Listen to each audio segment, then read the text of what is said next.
Hello friends, welcome back to my channel Chirag Shiksha classes. Friends, मैं आशा करता हूं कि आप स्वस्थ और मस्त होंगे और आपके यूपी डीएलएड थर्ड सेमेस्टर के जो एग्जामिनेशन है वो सितंबर महीने में कंडक्ट कराए जाने की संभावना है। तो आप मैं आशा करता हूं कि आपकी जो तैयारी है वो अच्छे तरीके से चल रही होगी। यह क्लास यूपीबीटीसी थर्ड सेमेस्टर शैक्षिक मूल्यांकन नवाचार एवं क्रियात्मक शोध के लिए बहुत ही महत्वपूर्ण होने वाला है और इस वीडियो में हम सारे प्रश्नों को समाहित किए हैं एक ही वीडियो में। अगर इस वीडियो को आप अंत तक देखते हैं तो आप ये मानकर चलिए कि आप 50 में से 45 अंक प्राप्त कर सकते हैं और इस सब्जेक्ट में आपकी कहीं भी कहीं भी बैक लगने वाली नहीं है। इसलिए इस वीडियो को थोड़ा भी स्किप न करें और अंत तक जरूर देखें। फ्रेंड्स, यदि आप हमारे चैनल पर नए हैं तो हमारे चैनल को सब्सक्राइब करना ना भूलें, बेल आइकन को प्रेस कर दें ताकि आपको टीचिंग से रिलेटेड एग्जाम की नोटिफिकेशन आपको मिलती रहे। हाँ तो फ्रेंड्स, आज का हमारा जो मेन टॉपिक है वो बीटीसी थर्ड सेमेस्टर एग्जाम 2025। जो हमारा सब्जेक्ट है वो शैक्षिक मूल्यांकन क्रियात्मक शोध एवं नवाचार, जिसे हम educational evaluation and action research and innovation अथवा इनोवेटिव बोलते हैं। ये बीटीसी थर्ड सेमेस्टर की बहुत ही महत्वपूर्ण सब्जेक्ट्स है।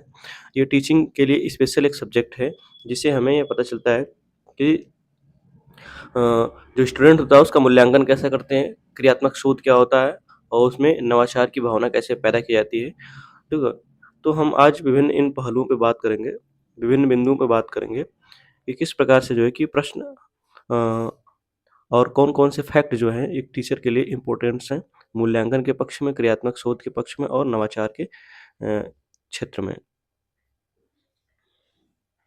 आज की क्लास में हम जानेंगे शैक्षिक मापन का अर्थ, परिभाषा, उद्देश्य तथा स्तर। शैक्षिक मापन का अर्थ, परिभाषा, उद्देश्य, स्तर तथा उसके प्रकार।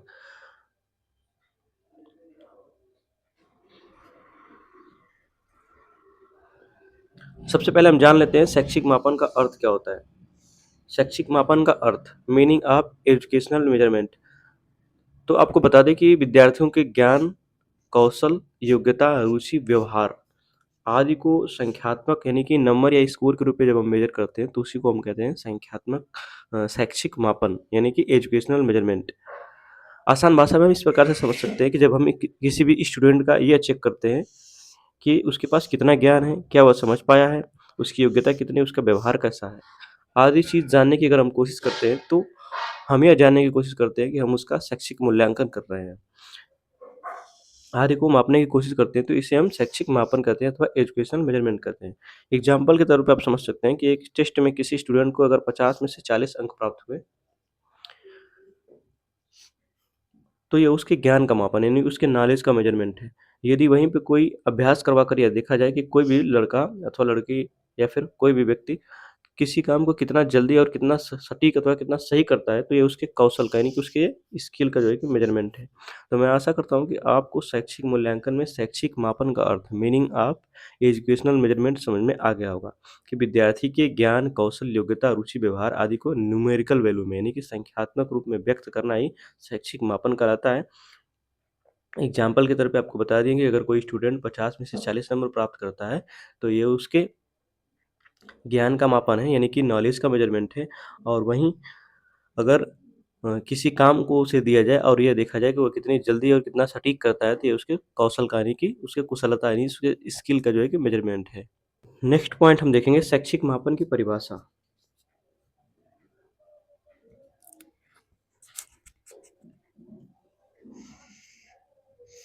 Definition of educational measurement. तो एस एस स्टीवेंस जो कि एक साइकोलॉजिस्ट है और शिक्षाविद है, वो कहते हैं कि शैक्षिक मापन किसी निश्चित स्वीकृत नियमों के अनुसार वस्तुओं को अंक प्रदान करने की प्रक्रिया है।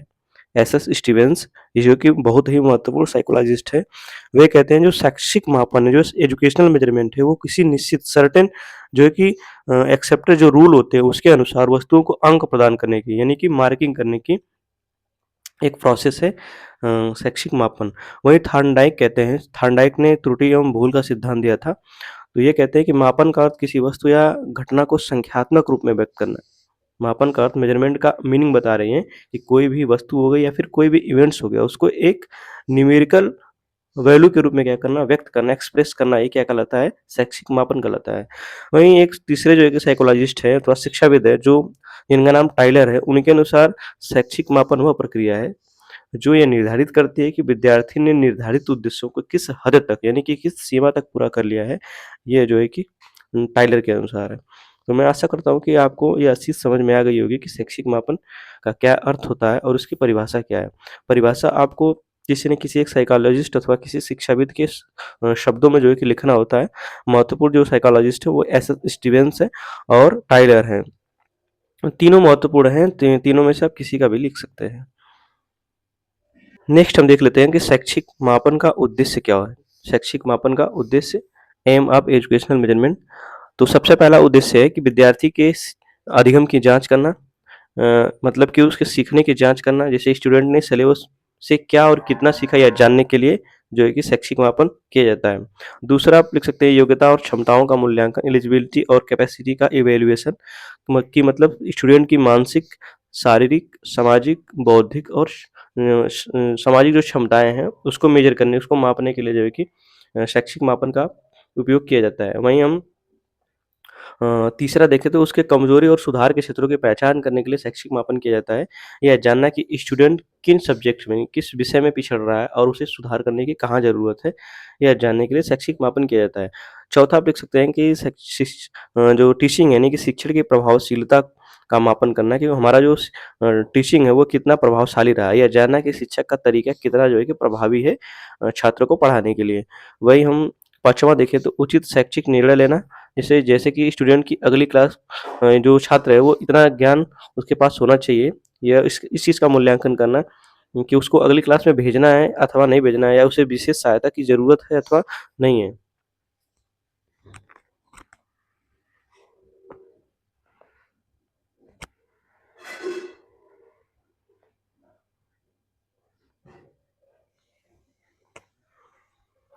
छठा हम देख सकते हैं कि टीचिंग प्लान में सुधार करना। मापन के रिजल्ट से यह समझाया जा सकता है कि पाठ्यक्रम और टीचिंग मेथड में क्या बदलाव करना चाहिए अगर हम मेजरमेंट करते हैं विद्यार्थी का। सातवां आप लिख सकते हैं स्टूडेंट का क्रमिक प्रगति रिकॉर्ड रखना, जिसे हम पोर्टफोलियो बोलते हैं। पोर्टफोलियो में क्या होता है कि बच्चे के जो है कि डे बाय डे उसके उन्नति के बारे में एक नोट बनाया जाता है कि उसने कितने समय में क्या-क्या चीज़ सीखी है, ठीक है? ताकि समय-समय पर उसकी तुलना की जा सके कि और उसकी प्रगति देखी जा सके कि इतने समय में विद्यार्थी में क्या-क्या परिवर्तन हुए हैं। अब आपको बता दें सबसे महत्वपूर्ण पॉइंट कि शैक्षिक मापन का स्तर, लेवल ऑफ एजुकेशनल मेजरमेंट।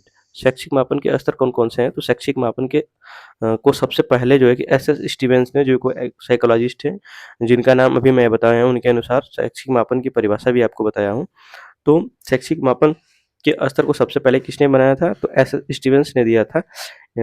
इनके अनुसार जो शैक्षिक मापन के स्तर है वो 4 लेवल पे हैं। सबसे पहला जो लेवल है वो नामात्मक स्तर है, जिसे हम नॉमिनल लेवल कहते हैं। नॉमिनल लेवल का मतलब होता है कि केवल नाम या श्रेणी देने वाला मापन, जैसे लड़का-लड़की, पसंदीदा रंग या किसी विषय की बात कर लें। ये हमारा नामात्मक स्तर के अंतर्गत यानी कि नॉमिनल लेवल के अंतर्गत आ जाएगा। इसमें कोई कैलकुलेशन नहीं होता है। दूसरा हमारा आ जाएगा क्रमागत स्तर, जिसे हम ऑर्डिनल लेवल कहते हैं। रंग या क्रम बताने वाला, इसमें क्रम में रखा जाता है लेकिन बीच का कोई डिफरेंस पता नहीं होता है हमें। ठीक है, ऑर्डिनल क्रमागत लेवल में। तीसरा देखेंगे अंतराल लेवल में, इसे इंटरवल लेवल बोलते हैं। इसमें क्रम समान अंतर होता है लेकिन जीरो का कोई अर्थ, जो जीरो होता है उसका कोई रियल मीनिंग नहीं होती है। क्रमागत स्तर का एग्जाम्पल आप देख सकते हैं कि एग्जाम में फर्स्ट अथवा सेकंड आना, कि कौन आगे अथवा कौन पीछे, ये क्रमागत स्तर हो गया। अंतराल स्तर में आपका जो 2, 4, 6, 8, 10 ये जो चीजें हैं वो अंतराल स्तर के अंतर्गत आती हैं। अनुपातिक स्तर सबसे महत्वपूर्ण जो है कि पॉइंट है, अनुपातिक स्तर, जिसे हम रेशियो लेवल कहते हैं। तो इसमें सभी गुण वास्तविक होते हैं और इसमें जो शून्य होता है वो जो शून्य बिंदु होता है, इसमें क्रम डिफरेंस सही सही शून्य बिंदु होता है। ये सबसे उच्च स्तर का जो है कि मेजरमेंट यानी कि मापन होता है। एग्जाम्पल के तौर पे हम देख लेते हैं तो वजन, लंबाई, आयु, अंक और आईक्यू लेवल आदि जो चीज़ें मेजर की जाती है, ये सारी चीज़ें अनुपातिक स्तर के अंतर्गत आती हैं। तो मैं आशा करता हूँ कि ये चीज़ें आपको समझ में आ गई होंगी कि शैक्षिक मापन के स्तर कौन-कौन से हैं और शैक्षिक मापन के स्तर कौन दिए हैं? तो बता दें आपको, एस. एस. स्टीवेंस ने दिया था। समाज शैक्षिक स्तर के मापन के जो स्तर हैं वो 4 हैं, नामात्मक स्तर, क्रमागत स्तर, अंतराल स्तर और अनुपातिक स्तर। नेक्स्ट पॉइंट हमारा है शैक्षिक मापन के प्रकार, टाइप्स ऑफ एजुकेशनल मेजरमेंट। तो आपको बता दें कि जो शैक्षिक मापन है वो विभिन्न प्रकार के हैं। पहला मौखिक मापन, जिसे हम ओरल मेजरमेंट कहते हैं। जब किसी भी स्टूडेंट से कोई भी चीज़ मुँह ज़बानी पूछ करके मतलब स्टूडेंट्स की ज्ञान और उसके समझ को मेजर किया जाता है, तो उसी को हम बोलते हैं मौखिक मापन अथवा ओरल मेजरमेंट। जैसे क्वेश्चन आंसर करना, फिर डिस्कशन करना, या फिर किसी भी विषय पर चर्चा करना, चर्चा करके उससे सवाल जवाब करना, ये हमारा मौखिक मापन हो गया।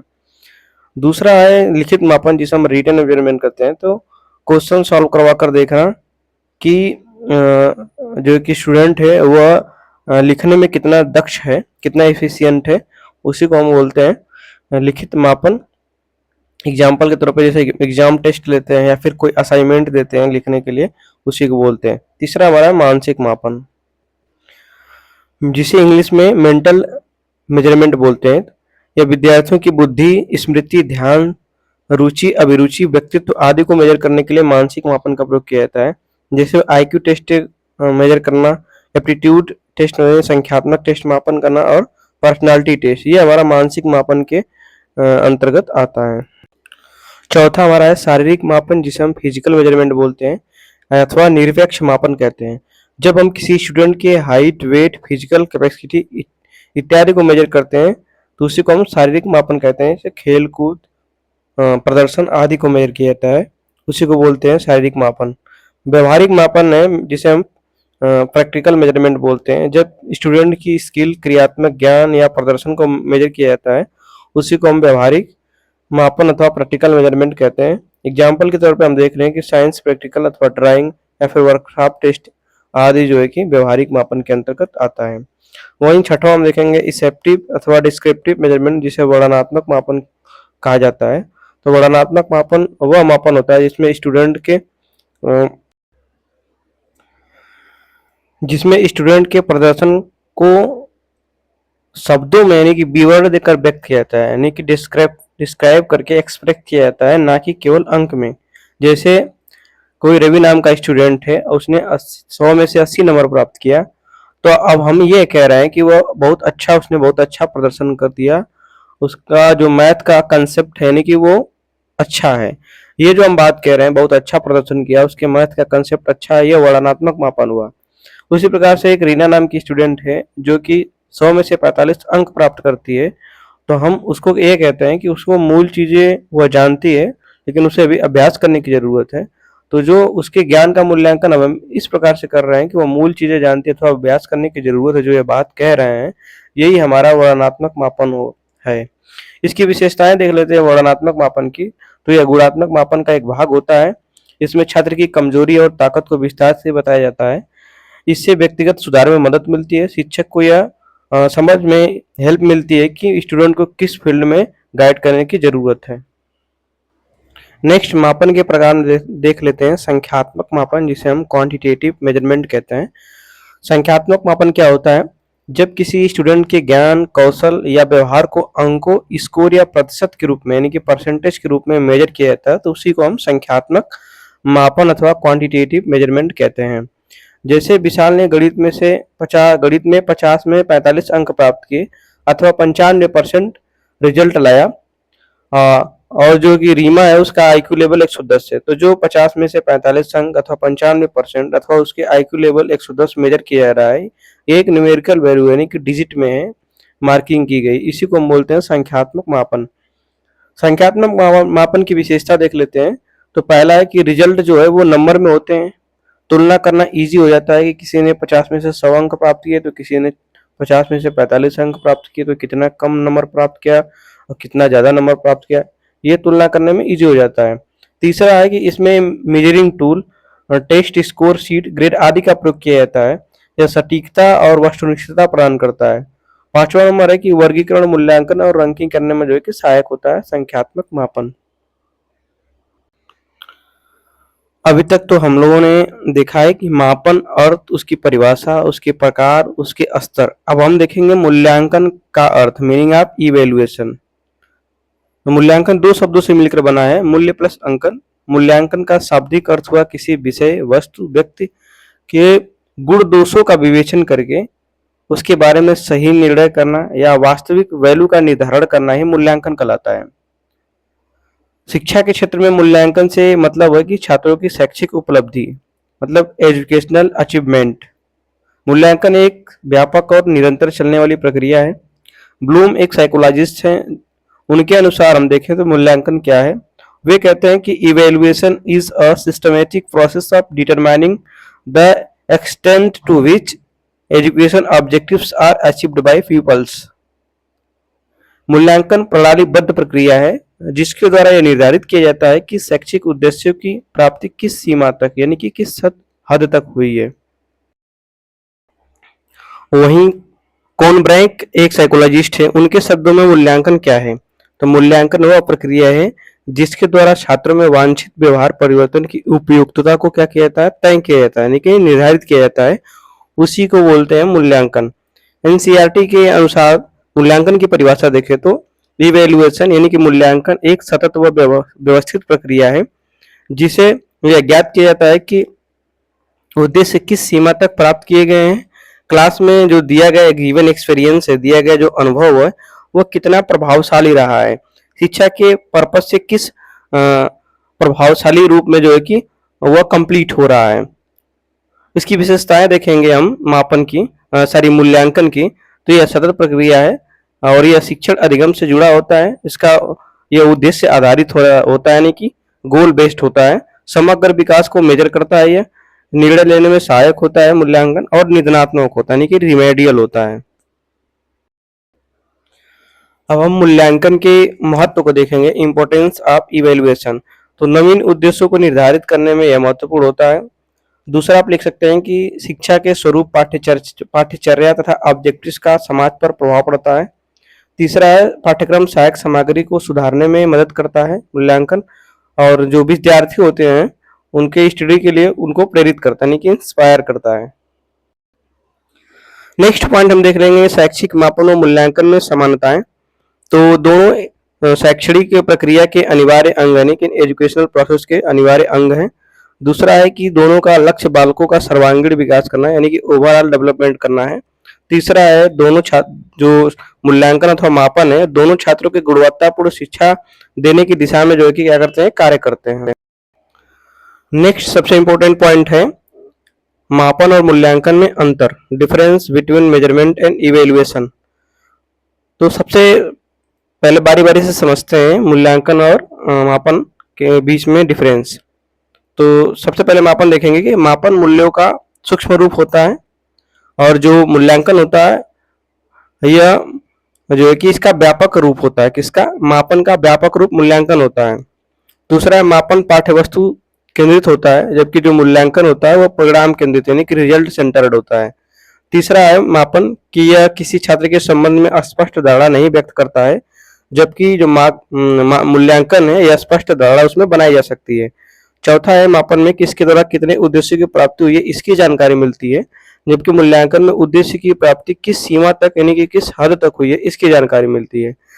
पांचवा है मापन में कि मापन के द्वारा सार्थक भविष्यवाणी नहीं की जा सकती है जबकि मूल्यांकन के द्वारा सार्थक भविष्यवाणी की जा सकती है। और नेक्स्ट पॉइंट देखेंगे कि परीक्षण तथा मापन में अंतर स्पष्ट कीजिए।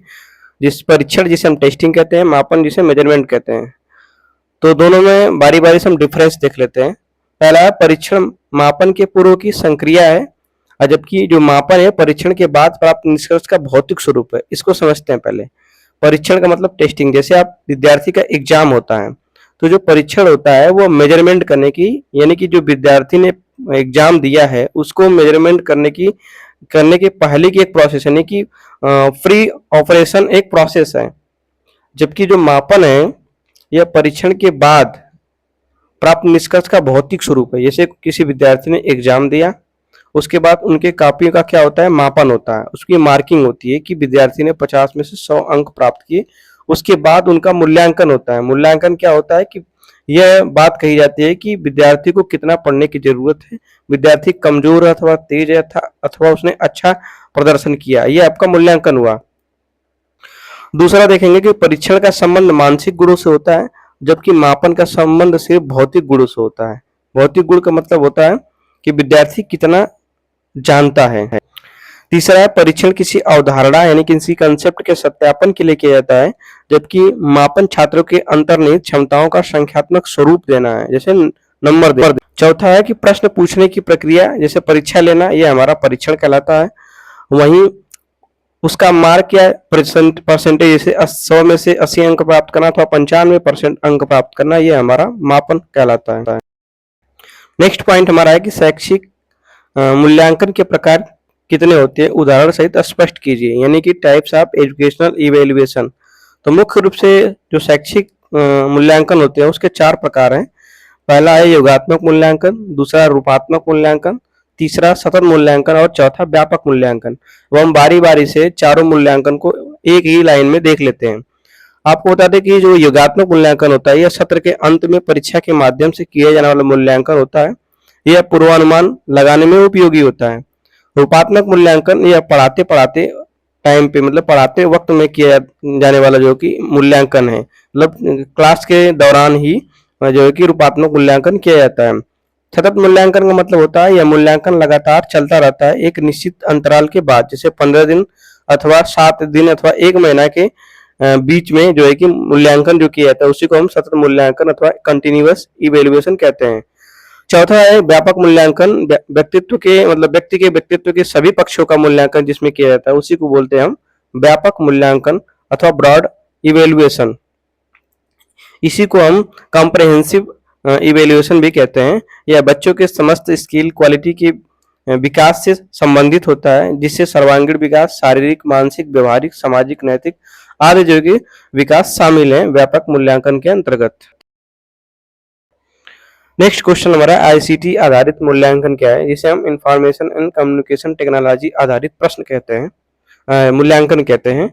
ये क्या होता है? तो मूल्यांकन की वह प्रक्रिया जिसमें सूचना एवं प्रौद्योगिकी की साधनों का उपयोग करके यानी कि इंफॉर्मेशन एंड टेक्नोलॉजी के रिसोर्स का उपयोग करके छात्रों के सीखने का आकलन किया जाता है, इन मूल्यांकन किया जाता है, उसी को हम बोलते हैं आईसीटी आधारित मूल्यांकन। जैसे जब एग्जाम टेस्ट मूल्यांकन में computer, internet, mobile app, digital जो है कि वस्तुओं का यानी कि डिजिटल उपकरणों का उपयोग किया जाता है, यानी मल्टीमीडिया आदि का उपयोग किया जाता है, तो उसी को हम आईसीटी आधारित मूल्यांकन कहते हैं। इसका उद्देश्य क्या होता है, मतलब आईसीटी आधारित मूल्यांकन का क्या क्या गोल होता है, इनका क्या क्या ऑब्जेक्टिव्स होते हैं। तो पहला उद्देश्य है कि तेज और सटीक परिणाम देता है ये। दूसरा है स्वचालित मूल्यांकन होता है, ऑटोमेटिक चेकिंग होती है इसमें। तीसरा है फीडबैक तुरंत उपलब्ध कराता है। चौथा है मूल्यांकन प्रक्रिया में अधिक पारदर्शिता बनाना यानी कि ट्रांसपेरेंसी बनाना।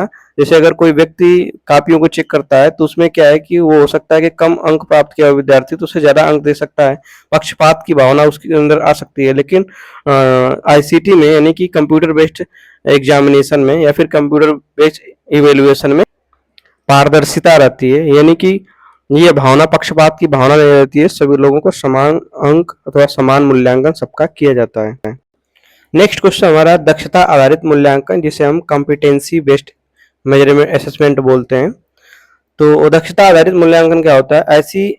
एक ऐसा मूल्यांकन प्रणाली है जिसमें स्टूडेंट की विशिष्ट क्षमताओं और ज्ञान के प्रयोग को मापा जाता है, न कि केवल रूट लर्निंग नॉलेज का, यानी कि रट्टाफिकेशन जो ज्ञान होता है उसको मेजर नहीं किया जाता है। जो विशिष्ट ज्ञान होता है, जो स्पेशल नॉलेज होता है विद्यार्थी का, उसको मेजर किया जाता है, इवेल्युएट किया जाता है, मेजर नहीं इवेल्युएट किया जाता है, मूल्यांकन किया जाता है। दक्षता आधारित मूल्यांकन से तात्पर्य न्यूनतम अधिगम स्तर से। न्यूनतम अधिगम स्तर का मतलब ये हुआ कि विद्यार्थी को इतना आना चाहिए जितना कि अन्य विद्यार्थियों को आता है, यानी कि वो इतना ज्ञान होना चाहिए कि जितना उसके लेवल के विद्यार्थियों को ज्ञान होता है। जैसे क्लास 1 के स्टूडेंट को डिजिटल डिजिट नंबर आदि को पहचानना, लिखना, निश्चित क्रम में लिखना उसे आना चाहिए। अगर वही क्लास 5 का स्टूडेंट है तो उसको जोड़, घटाना, गुणा, भाग, आरोही ज्ञान आदि चीजों का ज्ञान होना चाहिए। उपयोग से पूरी तरह मतलब दक्षता प्राप्त करना ही अधिगम प्रक्रिया है। इस अधिगम के जांच के लिए अध्यापक द्वारा दक्षता आधारित मूल्यांकन का सहारा लिया जाता है तथा उन कारणों का पता लगाया जाता है कि विद्यार्थी जो कि अपेक्षित अधिगम स्तर सीखने में असमर्थ है, मतलब उसमें कहाँ कमी रह गई है। अब हम परीक्षण देख लेते हैं, परीक्षण के कितने प्रकार है जिसे हम टेस्टिंग बोलते हैं। तो पहला उपलब्धि परीक्षण, अचीवमेंट टेस्टिंग। दूसरा है योग्यता परीक्षण जिसे एप्टीट्यूड टेस्ट बोलते हैं। तीसरा है बुद्धि परीक्षण जिसे इंटेलिजेंस टेस्ट बोलते हैं। चौथा है अभिरुचि परीक्षण जिसे हम इंटरेस्ट जो है कि टेस्ट बोलते हैं। हम देखते हैं आंकड़ों का संग्रहण एवं विश्लेषण, डाटा कलेक्शन एंड एनालिसिस। तो आंकड़ों के प्रकार, आंकड़े दो प्रकार के होते हैं आंकड़े, प्राथमिक आंकड़ा और द्वितीयक आंकड़ा। आंकड़ों के संग्रहण में देखेंगे तो प्रश्नावली, साक्षात्कार जिसे इंटरव्यू कहते हैं, गणनाएं जैसे स्टैटिकल टूल्स कौन कौन से हैं तो माध्य, माध्यिका और बहुलक। प्रस्तुतियां कैसे की जाती हैं, आवृत्ति तालिका, बार चार्ट अथवा पाई चार्ट के माध्यम। अब हम चलेंगे नेक्स्ट पॉइंट में। अभी तक हमने मूल्यांकन जान लिया, मापन जान लिया, परीक्षण जान लिया और इन तीनों में डिफरेंस जान लिया। अब हम जानेंगे नवाचार क्या होता है। मूल्यांकन में नवाचार, इनोवेशन इन इवैल्यूएशन। तो सबसे पहले जानते हैं मीनिंग ऑफ इनोवेशन। इनोवेशन यानी कि नवाचार का क्या अर्थ होता है। तो आपको बता दें कि शिक्षा और मूल्यांकन की जो पारंपरिक विधियां हैं, जो ट्रेडिशनल मेथड्स हैं, उनमें नए और रचनात्मक बदलाव जो किए जाते हैं उसी को हम नवाचार कहते हैं। इसका गोल टीचिंग को अधिक प्रभावी, रुचिकर और व्यक्तिगत बनाना है। जो टीचिंग यानी कि जो शिक्षण प्रक्रिया है उसको अधिक इफेक्टिव बनाना, इंटरेस्टिंग बनाना और पर्सनल बनाना है। प्रमुख नवाचार है, कुछ देख लेते हैं। मेन इनोवेशन इन इवैल्यूएशन, मूल्यांकन में कुछ प्रमुख नवाचार है उनको हम बारी बारी से देखेंगे। सबसे पहला है सीसीई जिसे हम कंटिन्यूअस एंड कॉम्प्रिहेंसिव मूल्यांकन कहते हैं और हिंदी में सतत और समग्र मूल्यांकन कहते हैं। तो इस सतत और समग्र मूल्यांकन क्या होता है, तो बालकों का जो सर्वांगीण विकास होता है उसके साथ साथ शैक्षणिक यानी सामाजिक, व्यवहारिक इत्यादि जो है कि मेजरमेंट करना, इत्यादि क्षेत्रों का भी मूल्यांकन करना जो कि सतत और समग्र मूल्यांकन कहलाता है। दूसरा है पोर्टफोलियो मूल्यांकन। पोर्टफोलियो आपको बताएं कि पोर्टफोलियो एक डॉक्यूमेंट होता है जिसमें विद्यार्थियों की उन्नति का अथवा अवनति का क्या होता है, एक रिकॉर्ड रखा जाता है कि विद्यार्थी ने कितने समय में क्या क्या चीजें सीखी हैं। तो स्टूडेंट के काम को संकलित किया जाता है उस डॉक्यूमेंट में और तुलना किया जाता है कि वो कितना चीज सीख पाया है। तीसरा नवाचार है open book test. Open book test का मतलब होता है पुस्तक खोल करके आंसर देना। इससे रचनात्मक और विश्लेषणात्मक सोच जो है कि डेवलप होती है, यानी कि विकसित होती है। जब विद्यार्थी किताब को खोल करके किसी भी प्रश्न का उत्तर देता है तो उसमें जो है कि विश्लेषण यानी कि एनालिसिस करने की थिंकिंग डेवलप होती है और क्रिएटिविटी उसके अंदर आती है। चौथा नवाचार हमारा आत्म एवं सहपाठी मूल्यांकन जिसे हम सेल्फ एंड पीयर असेसमेंट बोलते हैं। तो विद्यार्थी खुद या सहपाठियों का मूल्यांकन करते हैं तो उससे आत्मनिर्भर बनने की आदत विकसित होती है। पांचवा हमारा नवाचार है कि प्रोजेक्ट बेस्ड इवेल्युएशन यानी कि परियोजना आधारित मूल्यांकन। किसी स्टूडेंट द्वारा किए गए प्रोजेक्ट का जो मूल्यांकन है उसी को हम बोलते हैं प्रोजेक्ट बेस्ड इवेल्युएशन। छठवां हमारा रूब्रिक्स एक प्रकार का टूल है, स्केल या पैमाना जिससे मूल्यांकन को वस्तुनिष्ठ बनाया जाता है। सातवां हमारा आईसीटी आधारित मूल्यांकन, कंप्यूटर, मोबाइल ऐप अथवा ऑनलाइन टेस्ट के जरिए मूल्यांकन करना हमारा आईसीटी आधारित मूल्यांकन कहलाता है। आपको आईसीटी आधारित मूल्यांकन का हमने जो है कि विस्तृत तरीके से इसका परिभाषा आपको दिया था पिछले प्रश्नों में। तो इन नवाचारों का उद्देश्य मूल्यांकन को मात्र परीक्षा तक सीमित नहीं करना है बल्कि उसे सीखने का हिस्सा बनाना है इन नवाचारों को। तो मैं आशा करता हूं कि आपको मूल्यांकन में नवाचार जो होते हैं, जो इनोवेशन होते हैं, आपको समझ में आ गया होगा। फ्रेंड्स, हमारे चैनल को सब्सक्राइब ना भूलिएगा। सब्सक्राइब लाइक करते हैं तो हमें मोटिवेशन मिलता है और हम कहीं ना कहीं अपनी कमियों को दूर करके टीचिंग करने की जो प्रक्रिया है उसमें कहीं ना कहीं सुधार लाते हैं। अब हम कुछ महत्वपूर्ण प्रश्नों को देख लेते हैं, जैसे मूल्यांकन में नवाचार का क्या अर्थ होता है। ये प्रश्न एग्जाम में पूछा जाता है इस प्रकार से। दूसरा प्रश्न है सतत एवं समग्र मूल्यांकन में क्या अंतर होता है। तीसरा प्रश्न है आईसीटी आधारित मूल्यांकन क्या होता है, जो कि आपको सारे क्वेश्चन बता चुका हूं। अब हमारा नेक्स्ट पॉइंट है क्रियात्मक शोध जिसे हम एक्शन रिसर्च कहते हैं। तो क्रियात्मक शब्द का प्रयोग सर्वप्रथम कूट लेविन ने किया था। सबसे पहले हम उन महत्वपूर्ण प्रश्नों को देखेंगे जो क्रियात्मक शोध से संबंधित परीक्षा में बार बार रिपीटेड होते हैं। तो सबसे पहला क्वेश्चन है जो कि दीर्घ उत्तरी का प्रश्न है कि क्रियात्मक शोध क्या है, इसकी परिभाषा तथा उसके उद्देश्य और उसकी विशेषताओं को स्पष्ट कीजिए। दूसरा क्वेश्चन है क्रियात्मक शोध एवं उसकी आवश्यकता, उसके महत्व को स्पष्ट कीजिए। तीसरा क्वेश्चन है एक्शन रिसर्च यानी क्रियात्मक शोध को स्टेप बाय स्टेप समझाइए। चौथा क्वेश्चन है क्रियात्मक शोध एवं सामान्य शोध में क्या अंतर होता है। पांचवा क्वेश्चन है कक्षा में होने वाली समस्याओं के समाधान हेतु क्रियात्मक शोध कैसे जो कि सहायक हो सकता है, उदाहरण सहित स्पष्ट कीजिए। और लघु उत्तरी प्रश्न में देखेंगे क्रियात्मक शोध की कोई दो विशेषताएं लिखिए। दूसरा है क्वेश्चन की क्रियात्मक शोध के कोई दो उद्देश्य लिखिए। तीसरा है किसी भी एक कक्षा स्तरीय समस्या का उदाहरण देकर के क्रियात्मक शोध को समझाइए। चौथा है सामान्य शोध एवं क्रियात्मक शोध में दो अंतर लिखिए। और पांचवा है टीचिंग शिक्षण में एक्शन रिसर्च यानी क्रियात्मक शोध का क्या महत्व है। क्रियात्मक शोध समस्या का शीर्ष उदाहरण देकर स्पष्ट कीजिए और इसके कौन कौन से स्टेप हैं ये भी बताइए। तो फ्रेंड्स अब हम चलते हैं क्रियात्मक शोध की परिभाषा, उसके उद्देश्य तथा विशेषताओं की तरफ, जो कि क्वेश्चन नंबर फर्स्ट का जो कि आंसर है। इसी प्रकार से आपके एग्जाम में यानी कि बीयूबीडीसी थर्ड सेमेस्टर के एग्जाम में इसी प्रकार से जो है कि प्रश्न पूछे जाएंगे। 100 में 100% यही क्वेश्चन आपको देखने को मिलेंगे। तो सबसे पहले जानते हैं कि क्रियात्मक शोध की परिभाषा क्या है। तो स्टीफन एम कोरी एक साइकोलॉजिस्ट हैं जो कहते हैं कि क्रियात्मक शोध वह प्रक्रिया है जिसके द्वारा शिक्षक अपनी समस्या का समाधान करके उसका वैज्ञानिक ढंग से समाधान करता है, उसी को हम बोलते हैं क्रियात्मक शोध अथवा एक्शन रिसर्च। ये तो उसकी परिभाषा हो गई किसके अनुसार, स्टीफन एम कोरी के अनुसार। एम बेरी के अनुसार, एम बेरी एक साइकोलॉजिस्ट हैं, वे कहते हैं कि क्रियात्मक शोध शिक्षकों द्वारा अपने विद्यालय में सुधार होने वाली अपनाई जाने वाली एक विधि, एक मतलब मेथड है, उसी को हम बोलते हैं क्रियात्मक शोध। इसका उद्देश्य देख लेते हैं। तो क्लास में शिक्षा से संबंधित समस्या को समाधान करने के लिए। दूसरा है कि शिक्षण प्रक्रिया में जो मूव इफेक्टिव है उसको क्या करना, इजी बनाने में। तीसरा है कि लर्निंग ऑब्स्टेकल यानी कि जो सीखने की बाधाएं हैं उनको दूर करने में। चौथा है कि टीचर की जो व्यवसायिक यानी कि जो उसका प्रोफेशन है उसमें दक्षता में वृद्धि करने में जो है कि क्रियात्मक शोध जो है कि महत्वपूर्ण होता है। क्रियात्मक शोध की विशेषताएं जिसे हम बोलते हैं कैरेक्टरिस्टिक ऑफ एक्शन रिसर्च। तो पहला विशेषता है कि यह व्यवहारिक एवं स्थान विशेष की समस्या के समाधान पर आधारित होता है। इसे स्वयं शिक्षण एवं जो शिक्षक होता है, जो टीचर होता है अथवा प्रिंसिपल होता है, वो करता है। लघु स्तर पर किया जाता है, यानी कि छोटे स्तर पर की जाती है एक्शन रिसर्च। इसका जो गोल होता है, इसका जो लक्ष्य होता है वो प्रॉब्लम सॉल्विंग होता है, यानी कि समस्या समाधान होता है, ना कि सिद्धांत स्थापित करना होता है। पांचवा हमारा तत्काल प्रभाव देखने को मिलता है, इसकी विशेषता यह है एक्शन रिसर्च की। छठवां है कि सरल एवं सस्ती उपयोगी होता है। नेक्स्ट हमारा है क्वेश्चन क्रियात्मक शोध की आवश्यकता है, उसका महत्व क्या है। तो सबसे पहले देखेंगे आवश्यकता।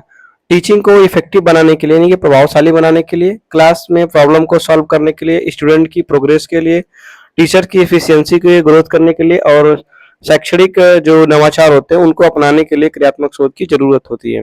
यह व्यवहारिक समस्याओं को समाधान करने के यानी कि जो बिहेवियरल प्रॉब्लम्स हैं उनको सॉल्व करने का एक प्रभावी तरीका यानी कि प्रभावी उपाय है। बहुत ही महत्वपूर्ण प्रश्न है क्वेश्चन नंबर 4। क्रियात्मक शोध के चरण कौन कौन से हैं, स्टेप ऑफ एक्शन रिसर्च। तो सबसे पहले आपको बता दें कि जो क्रियात्मक शोध के चरण 7 हैं। पहला है कि समस्या की पहचान करना यानी कि आइडेंटिफिकेशन ऑफ प्रॉब्लम्स।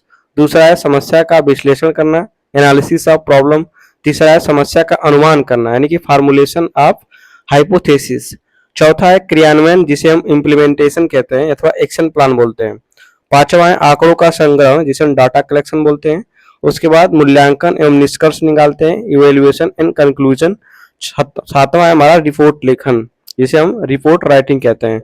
तो ये क्रियात्मक शोध के चरण हैं, समस्या की पहचान करना, समस्या का विश्लेषण करना, समस्या का अनुमान, क्रियान्वयन, आंकड़ों का संग्रहण, मूल्यांकन एवं निष्कर्ष और सातवां रिपोर्ट लेखन। नेक्स्ट क्वेश्चन हमारा है क्रियात्मक शोध की सीमाएं लिखिए, लिमिटेशंस ऑफ एक्शन रिसर्च। तो सबसे पहला सीमा है कि सीमित क्षेत्र या केवल क्लास तक ही सीमित होता है। दूसरा है इसमें वैज्ञानिकता की कमी होती है। तीसरा है पूर्वाग्रह की संभावना यानी कि निष्पक्षता में कमी हो सकती है। चौथा है हमारा है कि थ्योरेटिकल ज्ञान का अभाव होता है इसमें। पांचवा है डाटा कलेक्शन में अभाव होता है, यानी कि जिसे हम आंकड़ा संग्रहण बोलते हैं, उसमें अभाव हो सकता है। छठवां है लैक ऑफ टाइम, यानी कि समय की कमी होती है इसमें। लैक ऑफ ट्रेनिंग, यानी कि परीक्षण की भी कुछ न कुछ कहीं न कहीं कमी होती है। अब हम देख लेते हैं, एक पॉइंट है प्रतिष्ठा अंक क्या होता है, जिसे हम परसेंटाइल रैंक बोलते हैं। आपने सुना होगा कि आजकल के कंपटीशन के एग्जामों में परसेंटाइल रैंक दिए जाते हैं। तो इसको समझ लेते हैं कि परसेंटाइल रैंक क्या होता है। यह रैंक दर्शाता है कि किसी स्टूडेंट का प्रदर्शन अन्य स्टूडेंट के अपेक्षाकृत किस स्थान पर रहा है, उसी को हम बोलते हैं परसेंटाइल अंक अथवा प्रतिष्ठा अंक। प्रतिष्ठा अंक जो होता है वो number below the score upon total number into 100, इससे हमारा परसेंटाइल निकल के आता है। हिंदी में अगर आपको स्कोर से नीचे का अंक और पूरा जो टोटल अंक है उससे अगर भाग दे करके 100 से गुणा करा देते हैं तो ये हमारा परसेंटाइल निकल कर आ जाता है। जिसे अगर उदाहरण के तौर पे हम समझे तो मतलब 80वीं परसेंटाइल का मतलब होता है कि उसे 80% छात्रों से अधिक अंक जो है कि प्राप्त किए किसी विद्यार्थी ने। अब हमें एक महत्वपूर्ण प्रश्न देखते हैं जो कि मूल्यांकन से संबंधित है। ये प्रश्न छूट गया था। क्वेश्चन है बाह्य एवं आंतरिक मूल्यांकन में क्या डिफरेंस होता है, यानी कि क्या होता है। तो आंतरिक मूल्यांकन जिसे हम इंटरनल इवेल्युएशन कहते हैं। तो सबसे पहले हम देख लेते हैं आंतरिक और बाह्य मूल्यांकन में अंतर। पहला है कि स्कूल या टीचर्स द्वारा किए जाने वाला मूल्यांकन होता है, जो आंतरिक मूल्यांकन होता है। बाह्य मूल्यांकन क्या होता है कि बाहरी बोर्ड अथवा संस्था द्वारा किया जाने वाला मूल्यांकन बाह्य मूल्यांकन कहलाता है। जैसे आपका एग्जाम होता है और आपकी कापियां किसी दूसरे डिस्ट्रिक्ट में जाती है चेक होने के लिए, तो वो आपका क्या होता है, बाह्य मूल्यांकन होता है। आंतरिक मूल्यांकन जिसे हम इंटरनल मूल्यांकन कहते हैं, जैसे आपके विद्यालय में प्रैक्टिकल वगैरह कराए जाते हैं, उस प्रैक्टिकल में आपने कैसा परफॉर्मेंस किया और आपके जो क्लास टीचर होते हैं वो मूल्यांकन करके आपको मार्किंग करते हैं, ये हमारा आंतरिक मूल्यांकन हुआ। दूसरा हमारा टीचर्स या स्कूल के अधीन होता है, मतलब उसके अंडर में होता है आंतरिक मूल्यांकन, जबकि जो बाह्य मूल्यांकन होता है या परीक्षा बोर्ड या संस्था के अधीन होता है। तीसरा है कि एग्जाम, प्रोजेक्ट अथवा होमवर्क आदि जो क्लास टेस्ट होता है, ये हमारा इंटरनल आंतरिक मूल्यांकन होता है, जबकि बोर्ड एग्जाम, सीटेट, टेट आदि जो एग्जाम कराए जाते हैं ये हमारे बाह्य मूल्यांकन कहलाते हैं। चौथा हमारा कंटिन्यूअस इम्प्रूवमेंट एवं लर्निंग की निगरानी करने के लिए आंतरिक मूल्यांकन किया जाता है, जबकि बाह्य मूल्यांकन योग्यता निर्धारण एवं प्रमाणीकरण करने के लिए, यानी सर्टिफिकेशन करने के लिए बाह्य मूल्यांकन किया जाता है। जैसे आपको सर्टिफिकेट मिलता है, मार्कशीट वगैरह मिलती है। पांचवा है कि यह अधिक लचीला होता है, जो आंतरिक मूल्यांकन होता है। बाह्य जो होता है यह कठोर नियमों प्रोसेस के आधार पर मूल्यांकन किया जाता है। नेक्स्ट हमारा पॉइंट है ब्लूम की वर्गीकरण पद्धति, यानी कि ब्लूम टैक्सोनॉमी। ये बहुत ही इंपॉर्टेंट टॉपिक्स है। आपको बता दें कि जो ब्लूम है ये अमेरिकन मनोवैज्ञानिक हैं, जिन्होंने ये अपनी ब्लूम टैक्सोनॉमी 1956 में प्रस्तुत किया था। इनका जो उद्देश्य है वो सीखने के उद्देश्यों को लेबल में बांटा गया, यानी कि एक स्तर में बांटा गया है, तथा एक टीचर्स अच्छे लेसन प्लानिंग और जो है कि असेसमेंट कैसे करें इसके बारे में उन्होंने जो है कि वर्णन किया है। जो ब्लूम की वर्गीकरण पद्धति, यानी कि जो ब्लूम टैक्सोनॉमी है, इसका मुख्य उद्देश्य क्या है, मेन ऑब्जेक्टिव्स क्या है। तो ब्लूम टैक्सोनॉमी ने जो है कि एजुकेशनल ऑब्जेक्टिव्स, जो शिक्षा के उद्देश्य हैं, उसको 3 डोमेन यानी कि 3 स्तर में बांटा है। पहला संज्ञानात्मक स्तर, जिसे हम कॉग्निटिव डोमेन कहते हैं। दूसरा है भावात्मक क्षेत्र, जिसे अफेक्टिव डोमेन। और तीसरा है क्रियात्मक या अथवा मन क्रियात्मक या फिर साइकोमोटर्स डोमेन। मुख्य उद्देश्य में संज्ञानात्मक क्षेत्र में देखेंगे, यह ज्ञान व मानसिक कौशल के संबंधित होता है। भावात्मक क्षेत्र जिसमें भावनाएं, दृष्टिकोण और मूल्य होते हैं। तीसरा है क्रियात्मक अथवा मन क्रियात्मक क्षेत्र, जिसमें शारीरिक कौशल, क्रियाएं आदि जो है कि समाहित होती हैं। पहला हमारा जो डोमेन है कॉग्निटिव डोमेन यानी संज्ञानात्मक क्षेत्र, इसके विस्तार से हम समझते हैं। तो नीचे से ऊपर की ओर जो कठिनाई का स्तर बढ़ता है संज्ञानात्मक क्षेत्र में। ज्ञान या याद रखना, रिमेम्बरिंग, फैक्ट, परिभाषा, सूत्र, डेट आदि को याद रखना, किसी कविता के कवि का नाम याद रखना। दूसरा है बोध या समझना, जिसे अंडरस्टैंडिंग बोलते हैं, अपने शब्दों में समझना अथवा अर्थ निकालना, स्टोरी का समरी बताना। तीसरा है प्रयोग या लागू करना, अप्लाई करना, लर्न मतलब सीखी गई बातों को नई कंडीशन के में प्रयोग करना। चौथा विश्लेषण, जिसे एनालिसिस बोलते हैं, जानकारी के भागों को तोड़ना अथवा उसका उसके परिणाम को समझना। मूल्यांकन पांचवा मूल्यांकन है, मतलब निर्णय लेना मानदंड के आधार पर सही गलत अथवा सही गलत का मतलब निर्णय लेना है। छठवां है सृजन, यानी कि क्रिएटिव बनना, नए विचार, योजना, उत्पादन जोड़ना, योजना उत्पाद का बताना अथवा स्टोरी पोयम की रचना करना, ये हमारा क्रिएटिविटी के अंतर्गत आता है। तो फ्रेंड्स आज के लिए इतना ही। अब हम मिलेंगे नेक्स्ट वीडियो में। हमारे चैनल को सब्सक्राइब करना ना भूलिएगा। पढ़ते रहिए, मस्त रहिए। आपका एग्जाम जो है कि सितंबर मंथ में होने की पूरी संभावना है। पूरा वीडियो देखने के लिए आपका बहुत बहुत धन्यवाद।